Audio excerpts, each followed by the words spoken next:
Good afternoon, everybody. This is Marcel with IrnieracingNews, hanging out with Coco, the Maine Coon, Fluffy Kitty, and we're doing a story today on our food supply is under attack. This is a story by Druthers. So if you don't know, Druthers has been around for a while doing uncensored news. They have a news publication, a paper that they distribute across Canada. And they do YouTube channel as well. And one example is they've been, the narrative people have been trying to censor Druthers. And one example is Druthers has a contract with companies to produce their newspaper, right, at a certain cost. And guess what that news producer, or the newspaper printer did? No, we're not printing your paper anymore. So then they had to find a new supply chain to print newspapers. So anyways, guys, let's talk about the food supply under attack.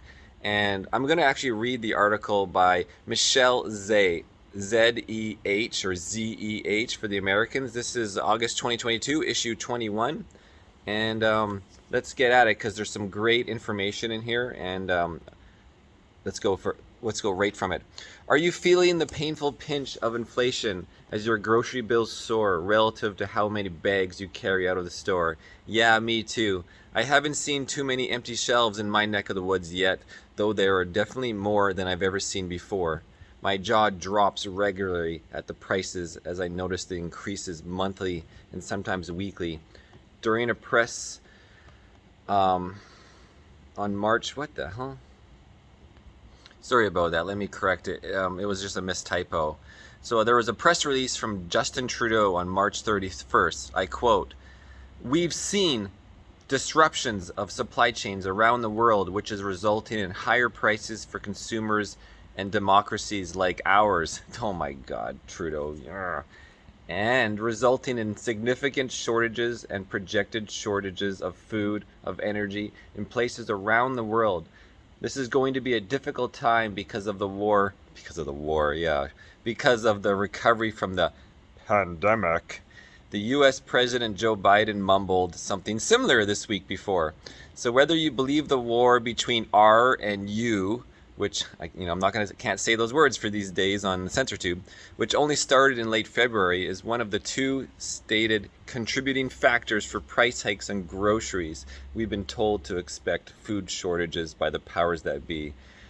And what about the fires? In recent months, the internet has been abuzz with stories of numerous fires and explosions at the food processing plants, animal feed processing plants, fertilizer production facilities, food distribution hubs, dairy, egg, poultry, and cattle farms, and meat packers across the U.S., with a couple of notable incidents in Canada and totaling more than 35 such incidents such as since January of this year, guys.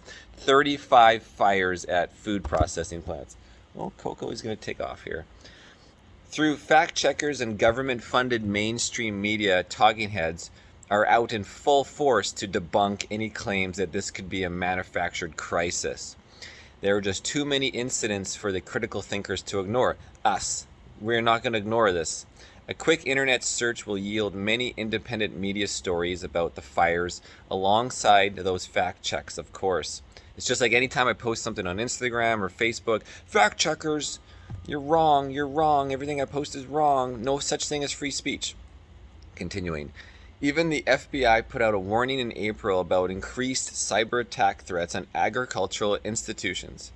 In their press release, they specifically noted ransomware attacks in 2021 and early 2022 could disrupt the planting season by affecting supply chains of seeds and fertilizers. Quote, "A significant disruption of grain production could impact the entire food supply chain, since grain is not only consumed by humans but also used for animal feed. In addition, a significant disruption of grain and corn production could impact commodities trading and stocks." End quote. So there you have it from the FBI, who raids Trump and essentially is the muscle of the left-wing extremists. What amounts to a manufactured health crisis, in my opinion, that's been pushed onto us for the last 2+ years has most certainly contributed to a lack of overall housekeeping and equipment maintenance through lockdowns, labor shortages, and lack of parts. But the number of fires does seem extreme to me. This could be a deliberate attempt to sabotage our food supply. I've laid our timeline for you below, and further details can be obtained through your search engine. And now, I'm going to lay this over top of the screen if I can, or show it at the end, but the list of fires at food processing plants, let's just go through them. November 29th, Made Right Steak Co. was set on fire. December 12th, San Antonio, Texas, Westside Food Processing Plant. December 3rd, in MS, Sanderson Animal Feed Processing. Now we're moving on to 2022. You'll notice a quick uptick in frequency of occurrences. January 2nd in Illinois, the Van Drumen Farm Toot Hill plant. January 7th in Hamilton, Ontario, an unnamed poultry processing plant. January 8th in Fresno, California, Raw Far Creamery. January 14th in LA, Cargill Nutrina Feed Mill. January 20th, Warden, Washington Potato Co. Like every freaking week, guys. January 23rd in Salem, North Carolina, Whiston Weaver Fertilizer. Now, 3 days later in VT, Percy Dairy Farms. And again, the same day in Wisconsin River Meats. And the next day, February 4th, in Live Oak, California, Diamond Walnut Growers. A week later, in El Paso, Texas, February 15th, Bonza Meat Co. The next day, February 16th, in Illinois, Louis Defras Co. Soybean Processing and Biodiesel Plant. We're going to talk about diesel and that coming up as well. 2 days later, February 18th, in Best View Dairy Farms in VT. 4 days later, February 22nd, in Oregon, Sherry's Food Potato Plant. February 28th in NB, Shadowbrook Farm and Dutch Girl Creamery. Holy crap. And let me scroll over here. March 23rd, Sherbrooke, Quebec, the Centre de la Valorisation de l'Element de S3. March 24th in ME, Penos Upscott Macrum Potato Processing Plant. Yeah, a lot of potatoes, guys.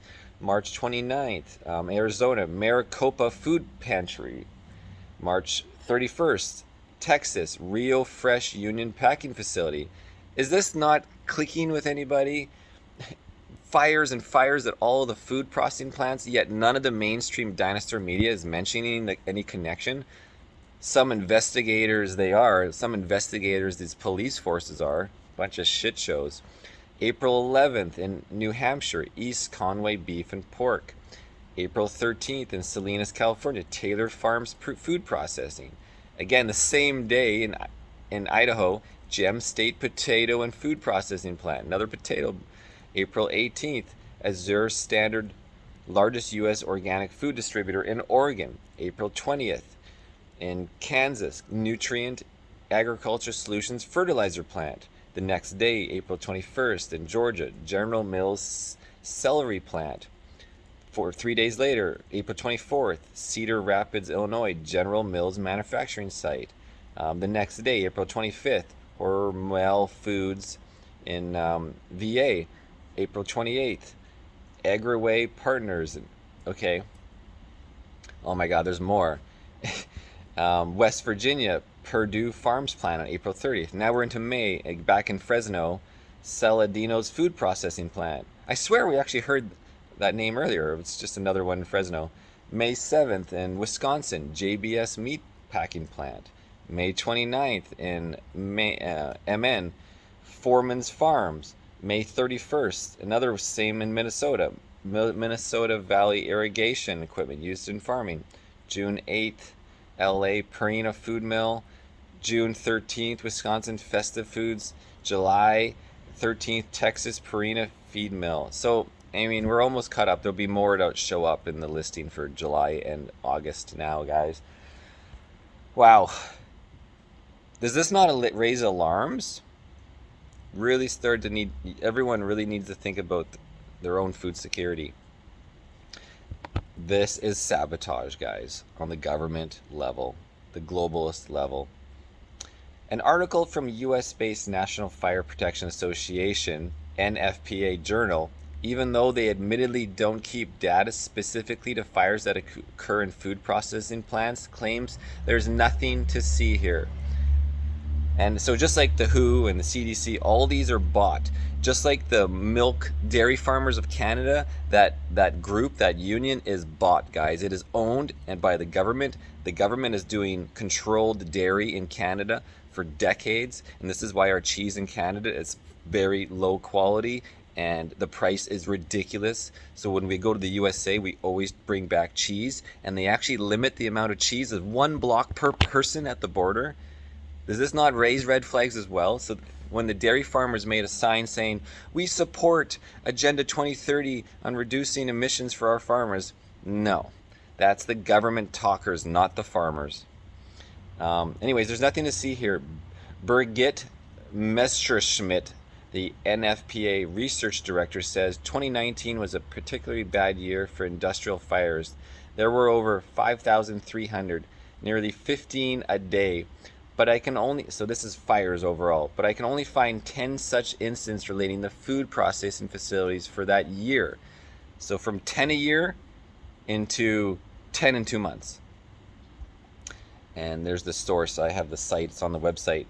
Not even 7 full months into 2022, and there have already been 37 incidents at food processing plants in the US alone. Also, it's the NFPA article that the fact checkers keep referencing, so I haven't got much faith in those fact checkers.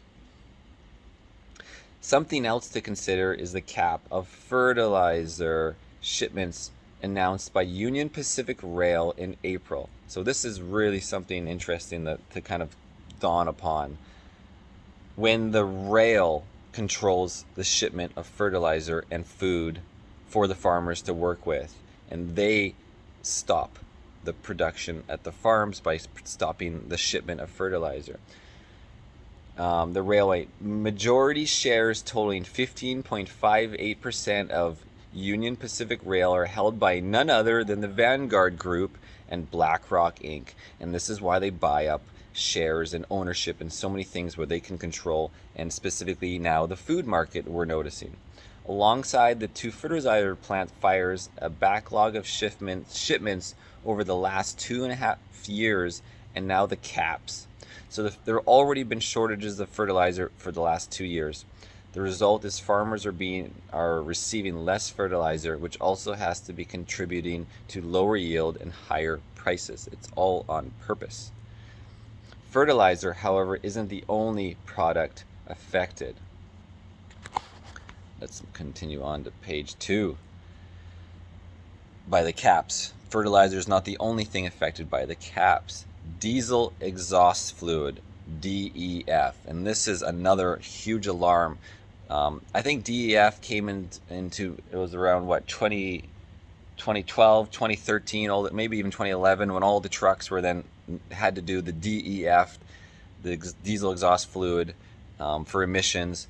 And I am in the field with Amsoil Synthetics, and I actually know how to reduce emissions, the volatility out of the exhaust pipe by percentages, and reduced waste oil by 80+%, and sometimes indefinitely with the quality synthetic oil, and using oil analysis.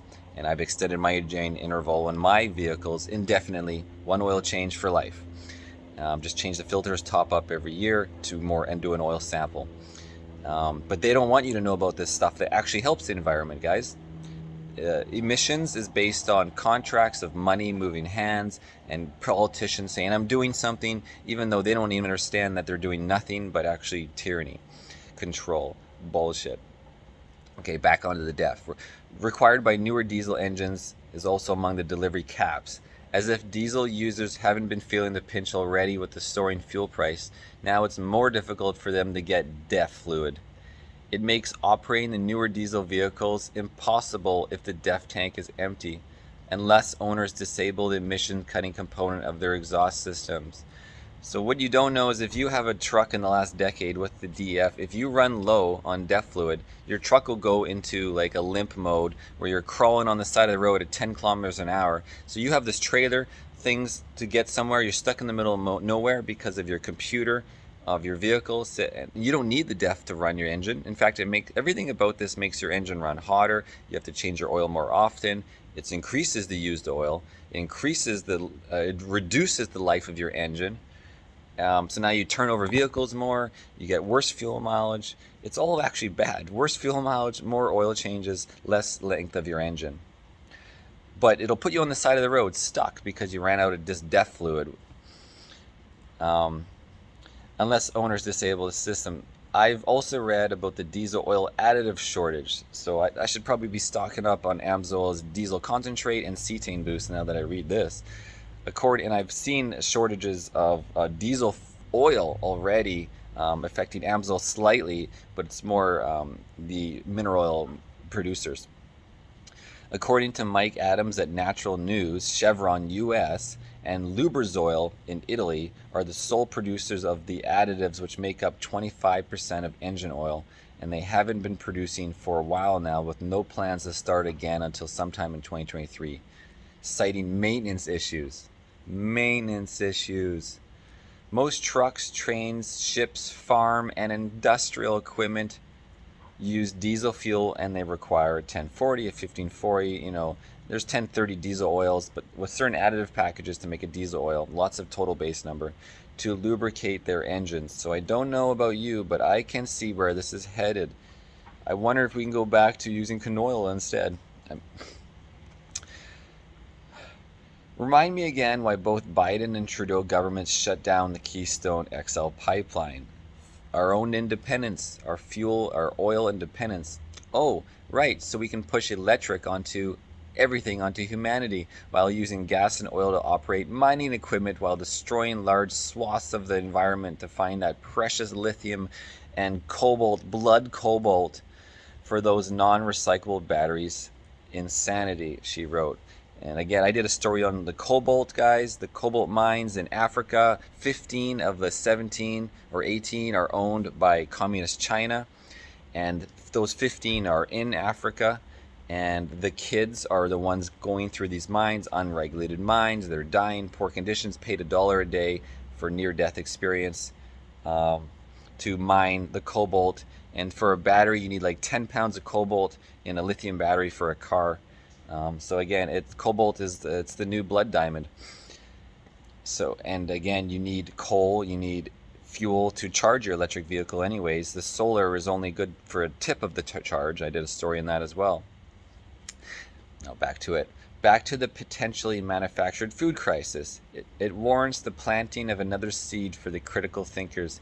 If you've paid any attention to government-funded legacy media, dinosaur media, you'll be aware that tens of millions of chickens, turkeys, and ducks have been culled in the US, Canada, and across the world to combat the spread of alleged avian influenza outbreak.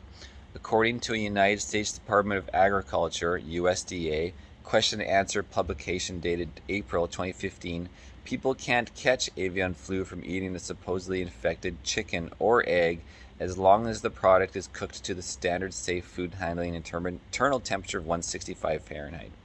And we all know about that. When you're cooking chicken, you got to make sure it's cooked.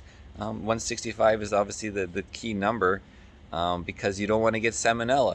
And you can go check out on my YouTube channel, California Salmonella Superbike, because I got salmonella food poisoning at the racetrack in 2013 at Thunderhill Raceway. A fan of mine came to help at the track, Daniel, and he's like, what do you want, Marcel? I'm like, I'll take the chicken bacon.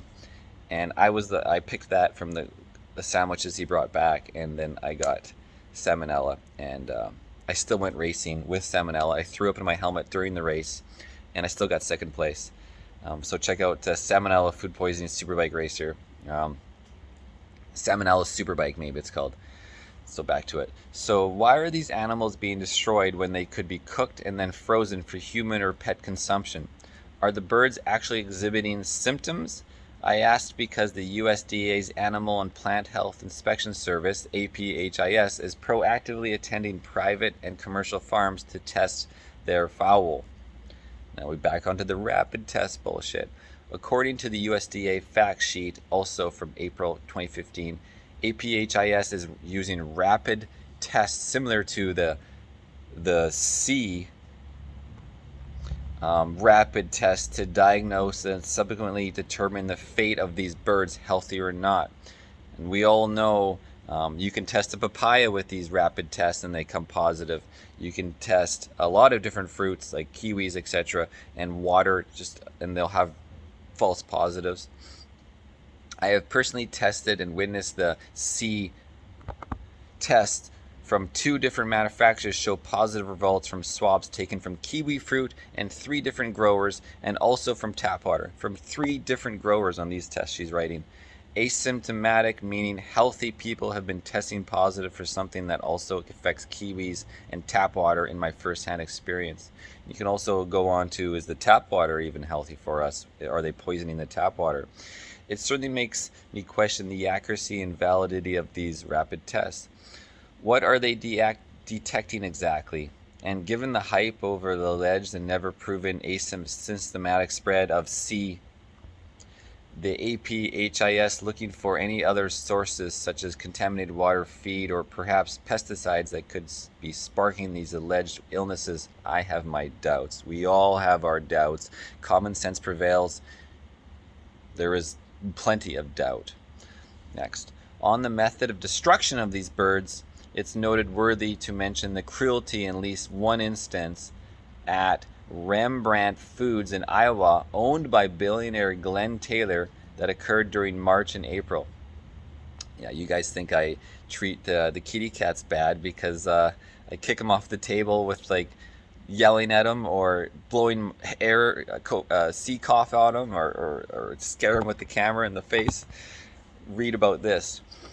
One single confirmed case of avian flu led to the inhumane destruction of 5.3 million healthy egg-laying chickens. Tom Cullen of Iowa newspaper, the Storm Lake Times, revealed, how ironic his name is Tom Cullen, revealed the birds were culled using a system called ventilation shutdown, VSD+, in which air is closed off to the barns and heat pumped in until the temperature rises to above 104 Fahrenheit, thus suffocating and practically roasting the animals to death. After assisting with this reprehensible deed, the 200 plus workers were subsequently fired. You guys get involved with this? You don't think killing all the chickens, your jobs are going to be gone? I can't imagine how they're doing mentally after killing all the chickens. Then they lose their job because there's no chickens now. Incidentally, on July 15th, Canada imposed a ban on the import of live birds, raw chickens, and eggs from as many as 21 states, and that number will likely grow. I don't know the statistics on how much poultry Canada imports from the U.S. specifically, but I've seen many packaged in cooler section of larger grocery store chains with the USDA stamp on them. I guess we're going to be seeing less of those. In other words, on June 8th, the California State Water Resources Control Board announced that water diverted from rivers and streams would no longer be available to the 4,500 water rights holders between Fresno County and the Oregon border, forcing them to turn to wells, stored water, or groundwater if they have it. There were cutbacks last year too. However, they didn't happen until August. Less or no water means less or no crops, and with California being #1 supplier of the produce of the U.S. and Canada importing much of its produce from the U.S., this can't be a good thing. Cutting to the source from calmatters.org environment. On a positive note, if you enjoy dining on insects, London, Ontario is now home to Aspire Foods Group's cricket processing facility. According to Mohammed Ashore, co-founder of Aspire, I quote, "Crickets have this incredible ability to convert what they eat into protein, biomass," end quote. He further claims they can produce protein much more efficient and with a fraction of the amount of food, water, and land needed by the protein sources. Their target harvest rate is 13 million kilograms or 9 metric tons annually. In a June 27th news release, Agriculture and Agri-Foods Canada revealed that they are investing as much as $8.5 million into Aspire's facility. Wow, Agri-Food Canada is putting their money into it. The communist tax dollars. stating alternative sources of protein such as insects provide an opportunity for Canada's agriculture and agri-food sector to more substantially meet global demand for food. Aspire's goal to tackle global food scarcity led to its focus on edible insect protein, which can provide high volumes of nutritious food with a low environmental footprint. Canada's food already sells 3 flavors of their cricketed protein puffs to Canadian consumers, but you need to really read the label and know, and buyer beware. I figured that, of course, guys, they don't put it like crickets right on the, it's like going to be the byline. If you have a shellfish allergy, you will likely have a cricket protein allergy as well. Oh, we're back, and Coco has joined the party. Okay, so while food-related manufacture facilities continue to burn regardless of the cause, poultry continues to be culled at an alarming rate. Water is cut off for California farmers, fertilizer, and now diesel exhaust fluid shipments are capped, and grocery store prices skyrocket. Just remember, there's a cheaper, creepy, crawly alternative to a grocery store near you if it isn't already there. Bon appetit. Wow. That's it, guys. That's the story. So again, let's go to the author. Thank you, Michelle Zeh, Zeh, for writing the story. Coco, thanks to you for the story. Coco doesn't want to eat crickets either, but if anybody eats crickets, it'll probably be Fred. Our food supply is under attack. It's that simple. Right, Coco? This is Marcel with Irnieracing News. Oh, Coco, watch out, Coco. Thanks for watching, guys. Thanks for listening. Again, make sure you just get on Druthers, Druthers. Go to their website. You can check out all their newspapers because they were obviously censored in many aspects. And I'm going to have to upload this and be careful with this upload as well. I'm going to upload it to my Irnieracing News. And hopefully there is nothing in there that it's going to be against the narrative's agenda on YouTube censorship. Thanks for watching. Oh, and it's August 11th, 2022, 2:21 p.m.